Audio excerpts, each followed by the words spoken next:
महाराज कि ना हम हलाहलम मने विषम यस्य प्रतिक्रिया ब्रह्मस्वं ही विषम प्रोक्तम नाश्य प्रतिविदुर्भुवि। अरे कोई आग की ज्वालाओं में गिर जाए, ज्वालाओं में कूद जाए तो मैं उसको बचा लूंगा, कालकूट विष पी जाए तो मैं उसको बचा लूंगा। लेकिन महाराज यदि ब्राह्मण का हरण कर लिया तो मैं उसको नहीं बचा सकता। इसलिए जो ब्राह्मण विरोधी है, कृष्ण कहते हैं सबसे पहला वो मेरा विरोधी है, क्योंकि कन्हैया तो गो विप्र पालक है, संतों के, गायों के, ब्राह्मणों के पालक हैं, हित रक्षक हैं। उन्हीं के लिए तो अवतार लेते हैं। बच्चों को समझाया और इस प्रकार से कहते हैं कि महाराज बच्चों को सुंदर सुंदर उपदेश देते रहते हैं, कन्हैया संदेश देते हैं और कहते हैं कि यह संसार, इस जगत में आकर के हम सभी अपने परम कर्तव्य को भूल जाते हैं। महाराज दान किया, घमंड आ जाता है। कुछ कार्य यदि हमने बड़ा करा दिया आयोजन, कब घमंड पकड़ ले। एक परम सुंदर संत थे, जो भी दान देते थे, दक्षिणा देते थे, सिर नीचे कर लेते थे और देते जाते थे, लेने वाले का चेहरा ही नहीं देखते थे।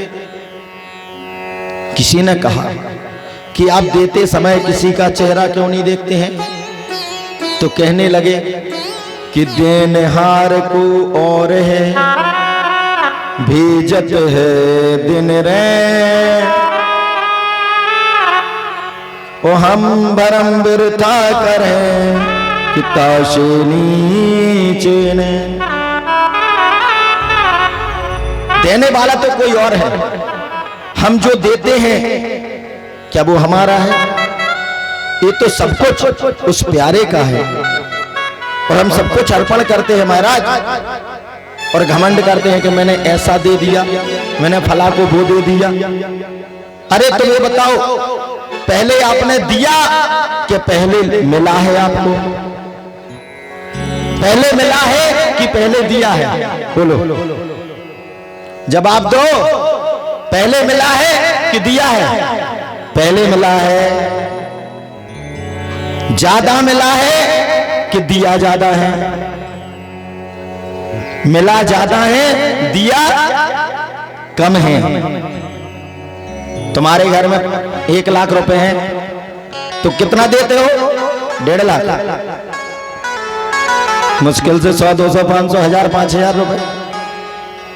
तो ज्यादा लिया, दिया थोड़ा सा, और फिर भी घमंड इस बात का कि हम दानी हैं, हम देने वाले हैं।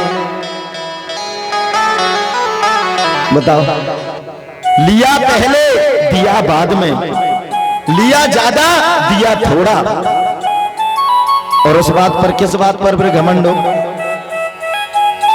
यदि थोड़ा लेकर के ज्यादा दे रहे हो, हम जितना जो कुछ जिससे लेते हैं, यदि हम किसी के साथ कुछ करते हैं, मजदूरी करते हैं, तो कहते हैं महाराज मजदूर की तो मजदूरी देनी ही चाहिए।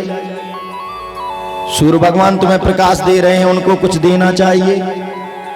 अग्नि देव आपको ताप दे रही हैं, भोजन बना के दे रही हैं, क्या देते हैं? एक निवाला अग्नि में अर्पण कर दो। इसीलिए यज्ञ किया जाता था, जब करते थे अग्नि में आहुति अवश्य डालते थे। उनसे हम रोज ताप ले रहे हैं, उन्हें क्या दे रहे हैं? करोड़ों रुपए की सांस ले रहे हैं। यदि एक वर्ष में 2-4 पेड़ ही लगा दिए तो एक कुछ कर्जा तो मुक्त होगा। लगाना चाहिए, अवश्य लगाना चाहिए। सिर्फ फ्री की ऑक्सीजन ले रहे हैं पेड़ों से, और क्या दे रहे हैं? कुल्हाड़ी। महाराज हमारे खेत में पेड़ लगा, इसको भी काट लो, अलग करो, काट लेते हो खुद। एक भी पेड़ नहीं लगाते और काटते कितने हैं? ऐसे अनेकों लोग हैं जो एक पेड़ नहीं लगाते और काटते रहते हैं। ये पुण्य का काम करते हैं या पाप का? आप लोग खुद निर्णय करना। वृक्ष अवश्य लगाओ।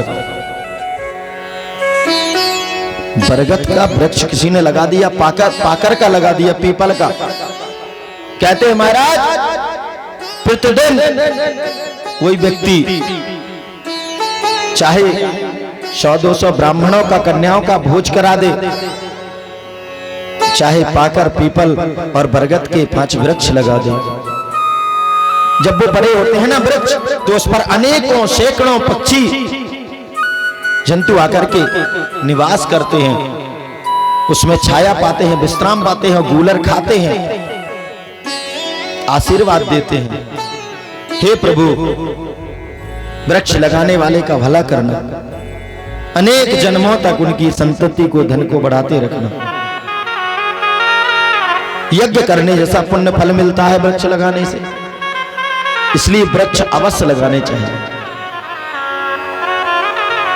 जल को वरुण देव की कृपा है, जब प्यास लगती है तेजी से तब पता चलता कि जल का क्या महत्व है। इसलिए जल की बर्बादी बिल्कुल ना हो, प्रयास ऐसा करें। भर लिया पानी, टोटी खुली तो खुली, जय श्री राधे नापदेव नापदान में डाल दो, नाली से निकल जाएगा, क्या दिक्कत है? धरती माता से आ रहा है, लेकिन एक गंगा मैया है, 3 गंगाएं हैं, एक आकाशीय गंगा, एक धरातल की गंगा और एक पाताली गंगा। आप चाहे हैंडपंप का पानी निकाल के नहाओ या धरती वाले जल भरे हुए तालाब से लो या आकाश के वर्षा वाले, तीनों में गंगाएं हैं। और इसलिए यदि आपका भाव बन जाए जब स्नान करें कि हम तो गंगा मैया के ही जल से स्नान कर रहे हैं, और सच में गंगा मैया के ही जल से करते हैं, लेकिन स्मरण नहीं करते। अब बताओ, गंगा मैया का जो गंगा जल आता है उसको फेंकने की इच्छा होती क्या? बर्बाद करने की। उपयोग करो, दुरुपयोग नहीं। इसलिए कभी भी जल का, वनों का, ये कोई भी जो वस्तुएं परमात्मा ने बनाई हैं, देखो आप कोई बहुत सुंदर सुंदर कारीगरी, चित्रकारी करके कुछ बनाओ और कोई उधर से आए और पकड़ करके उसको छत बिछत कर दे, तोड़ ताड़ दे, आपको कैसा लगेगा? कितनी प्रसन्नता होगी? बोलो। बेटी आर्ट बना रही हो, छोटा भैया आया, उठाया, हमको भी बनाना, और 2 मिनट में झगड़ा हो जाएगा भाई बहन का। एक चित्र तुमने बनाया और उस पर झगड़ा हो गया। परमात्मा ने इतने अनोखे चित्र बना के, चित्रकारी करके ये सारा जगत बनाया। ये क्या है? परमात्मा का विराट रूप है। परमात्मा का विराट रूप का जो वर्णन है उसमें कहते हैं कि जो सारी नदी इत्यादि हैं, ये जल की धाराएं, ये नसनानियां हैं परमात्मा की। ये बड़े बड़े पर्वत परमात्मा की हड्डियां हैं। जो धरती पर हरियाली दिखती है ये उस परमात्मा की रोमावली है। जितनी जो कुछ तुम्हें सुंदर दिखता है ये परमात्मा का विराट स्वरूप है। अब बताओ, परमात्मा का विराट स्वरूप है और पहाड़ों में ले लगा डायनामाइट, धड़ाम, जबरदस्त तरीके से पहाड़ खोद डाले, तोड़ डाले, नदियों का भी दोहन और शोषण हो रहा।